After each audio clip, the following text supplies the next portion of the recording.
Je m'appelle Sarah Masson, je viens de publier mon premier roman chez Jean-Claude Lattès, Le silence après nous. Cette expérience a été fondamentale dans ma vie et dans ce podcast, j'aimerais revenir sur l'origine de l'écriture. Pourquoi on écrit ? Quels sont nos moteurs ? Quel est le point de départ d'un texte ?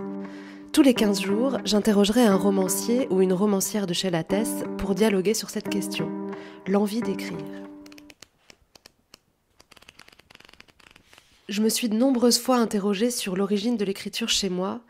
J'en parle souvent avec mes amis et je suis assez en phase avec Flora, une amie dramaturge, sur la question. J'ai l'impression que si demain je devais arrêter pour X ou Y raison, je disparaîtrais. Que mes contours, ils s'effaceraient et les contours du monde aussi. Je crois que c'est vraiment une manière de tout définir, quoi. Comme Flora, j'ai l'impression que chez nous, auteurs et autrices, l'écriture est bien sûr devenue indispensable, mais elle est encore bien plus que ça. Ce n'est pas du tout cette activité inaccessible destinée à certains élus. Non, je crois que l'écriture, comme le travail de la voix par exemple, ça se travaille et tout le monde y a accès. Donc pour moi, écrire, c'est universel.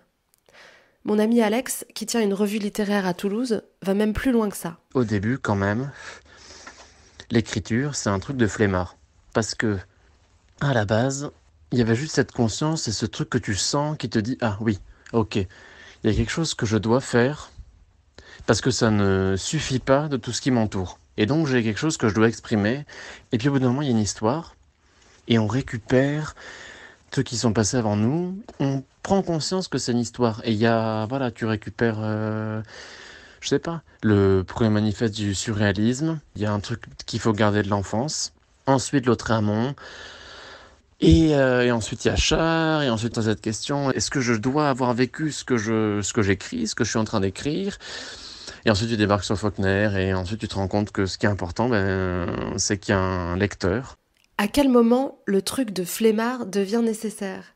Et à quel moment apparaît la figure du lecteur ? On a souvent l'image de l'écrivain solitaire et torturé. Je crois au contraire que ça ouvre à l'autre, ça entretient la curiosité, le sens de l'observation et de l'écoute. J'ajouterai une petite chose. Pour moi, il ne faut pas négliger la part de hasard dans l'écriture. On pourrait même dire de sérendipité quasiment.